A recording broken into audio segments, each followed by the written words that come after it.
All right, this is a little bit of minor maintenance on your machine, how to start it up, how to get it going, get it threaded, put your needles in so that they stay, and keep it maintained. So the first thing you're gonna do when you open your machine, it's gonna tell you when you turn it on every day to give it a little drop of oil. So here's where you're gonna do that, right in your hook.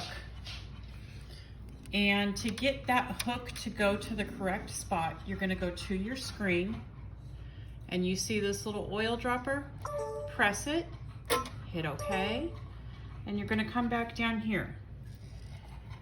Your oil is gonna look different from mine, most likely. The one that came with the machine will last you a really long time.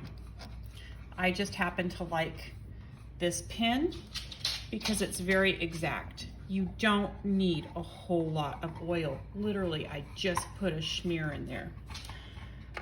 When you get done with that, you'll hit OK again, and it brings your hook back to the correct spot. And you can put your bobbin case back in. I use magnetic bobbins, so the magnet side goes to the inside. You'll know it's in there correct because it doesn't fall out. It's got a magnet. You'll guide your thread through the slats and through that little spot.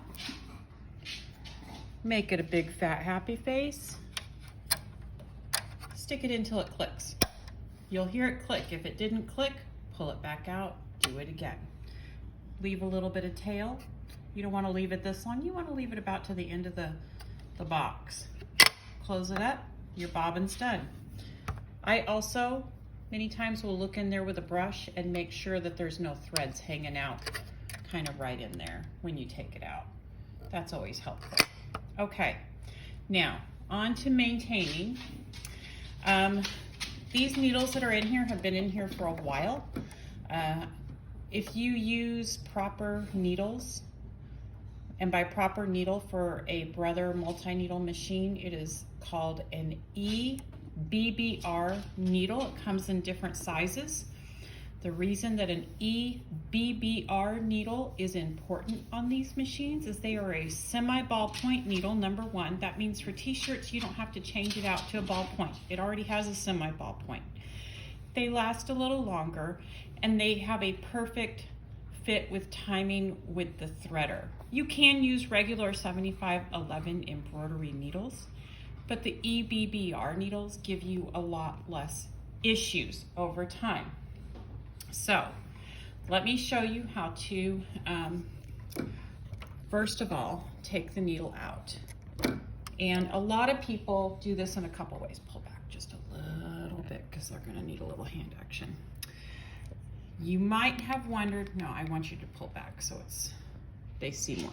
You might have wondered what this thing is in your toolbox. And everybody's played with it and gone, what is that? This is actually a needle grabber. So when you're gonna take it out or put it back in, you notice I'm pushing it out, getting that hook around, holding the needle, and it holds your needle for you. How convenient is that? A lot of people don't know what it does. Then this little screwdriver, I think it has like a really weird tip on it. It's like a flat tip. It's gonna go up in this little hole, and you're going to lefty-loosey. Don't take this portion all the way out. You do not want to take that portion all the way out. Drop it and gently pull it through with your fingers. I always keep a sharps container, and by sharps container, I mean an old prescription bottle, and I put all my old needles in it. So as I go, when I decide it's full and I throw in the trash can, there's nothing to hurt the trash man, okay? So you're gonna go through, and I've gotten pretty good at this where I don't always use my needle grabber. I know I should use my needle grabber, but I go through, and as much as I stitch, I probably do my needles once a week. Some people say to wait till they break. I think that's waiting for a mistake to happen. So I try and be a little proactive. Needles are cheap and sanity is priceless, right? and you pull out all of them.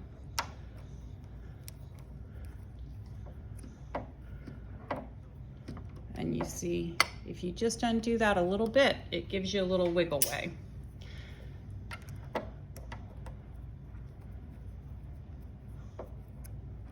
And the process is going to be the same if you just change. You can just change one if you want, but I typically change all of mine once a week, unless I break one and then I fix that one. Okay, now that I have all my needles out. Oh, there's one in there. You're right. There is still one in there. Pull back just a little bit so they can see a little bit more what I'm doing. Okay.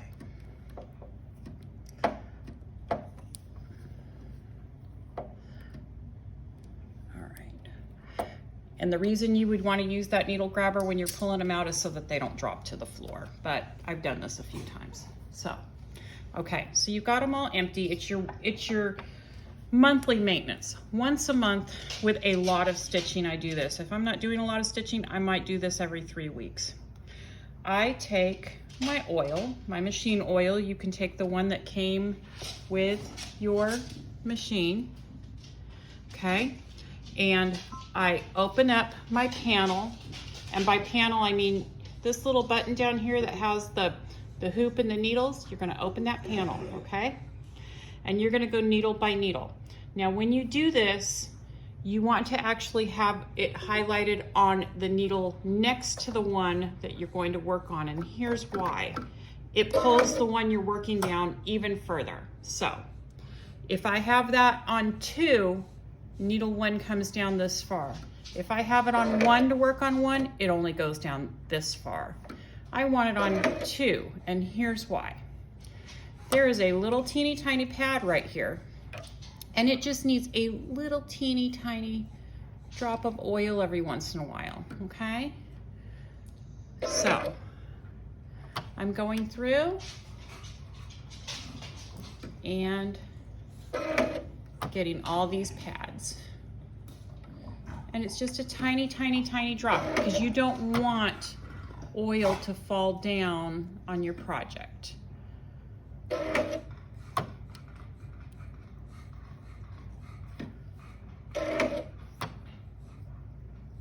Okay, so your needle pads are oiled, and a lot of people don't know that you need to do that, and then their machine seizes up. You've got to do that because it keeps all of this lubricated as it goes down. Okay, so let's talk about putting those needles back in. I talked about the EBBR needles. This is what the back of it looks like. This is an organ needle. I don't know if other companies make it. I'm sure Schmetz does or makes something similar. You can get, if you want to shop on the internet, I would pick All Stitch before I would pick Amazon because I've had the wrong thing show up with Amazon. All Stitch always gets me the right thing. I buy a case of them at a time for dirt cheap. I also get them, I live in the DFW area. I get them from Grapevine Sewing Machines, from Randy and Stacy. I also get them in Plano from Brian and Jessica at the Stitch House. So when you open it, it's gonna look like a pack of gum. Trust me, these are great. You open it, you'll get 10 needles inside. Clearly, I've opened this one before. And you're gonna notice there's a flat side.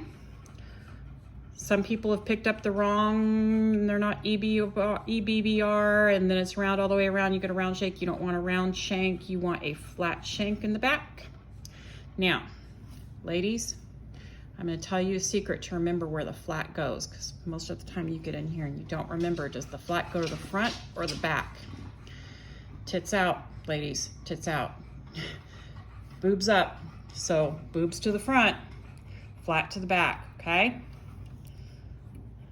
I know that sounds a little crass, but you will never forget it. When you get it up in there, hold it with your finger, get your grabber, put your grabber on, hold it gently in place, righty-tighty that screw, and you will feel this get straight. You will feel the straightening of the needle when you get it in the right spot. Take it off, jiggle it. If you jiggle it, you didn't have it far enough. Another way to check it is that there is a little teeny tiny window. Right above that screw hole is a little teeny tiny window. The top of your needle should meet a little bump on the top, and you'll see them together. If you don't see those together, then you don't have it up there tight enough and tall enough. And it may be lagging down too far, and then you will end up with a needle that falls into your project or breaks in your project, or in your bobbin case, even worse. So you want to have it all the way up, tighten it, and double check that window. Okay, that window is right there. Okay, all right, now let's say we did all the needles, and many times I start from my middle just to make it easy on myself. I'll do 4 and then 3, and then I'll do 2 and then 5 and then 1 and then 6. Why is that? Because it's easier to get in here when you don't have needles in your way on the outside. So if you need to hold it with your hand, if you know, trying to do this one and then you're trying to hold that, and you got this needle here in your way, so sometimes it's easiest to start from your middle, work your way out. It's a personal preference. If I'm having one of those days, that's what I do. Let's talk about threading the machine. Threading it from scratch is pretty easy. You can use any kind of embroidery thread, and sometimes I use decorative thread. These machines are really, really, really resilient. So the first thing you're gonna do, put your thread on.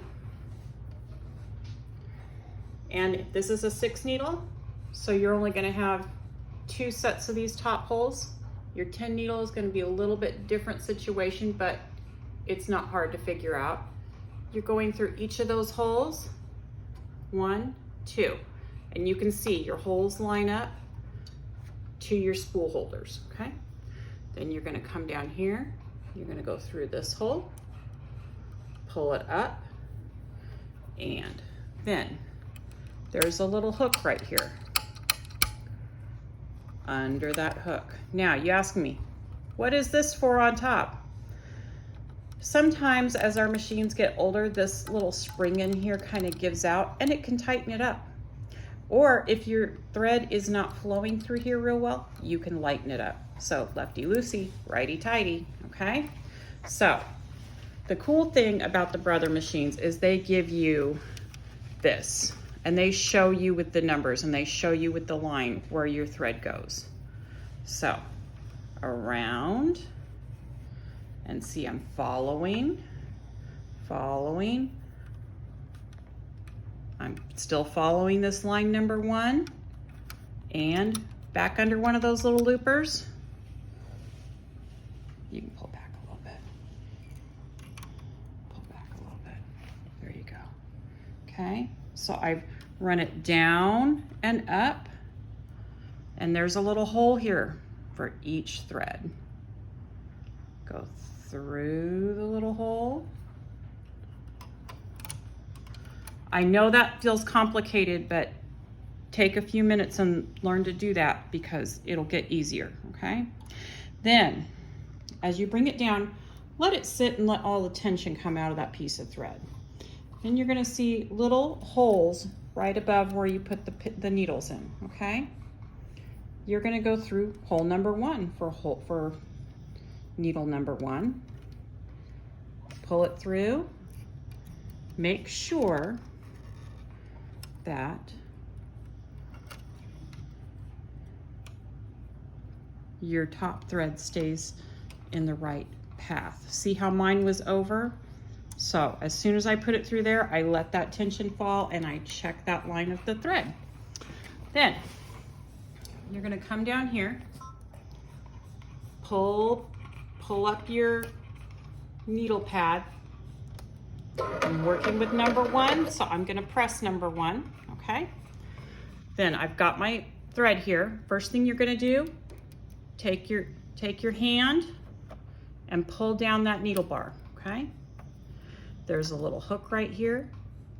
You're going to put it behind the hook and then take 2 fingers and click it onto that hook, okay? And then Let all the slack run out of your thread again. Now, next move, you're gonna go back to your screen here, and on the bottom of the screen is a button that has a needle with a thread through it. You're gonna use this twice to thread this. So once, and then what happens is this little hand comes out and goes around your needle. Since you already have your thread through the hook, you're gonna bring your thread around the hand and around this little side portion, okay? And you're gonna feel it kind of click into place. Then up here, you'll see a little arrow thing. You pull it through, and there's a little thread cutter in there. So you pull it through, there's a little thread cutter in there, okay? Okay. Then you're gonna hit your button again. Boop, and it pulls it through. Let me show you what that looks like again. I'll just stay here. Pull it through, pull it through. Oops. Click it. No, I wanted you to stay on that. Let me do that one more time so you can see that. Pull it through, click it through.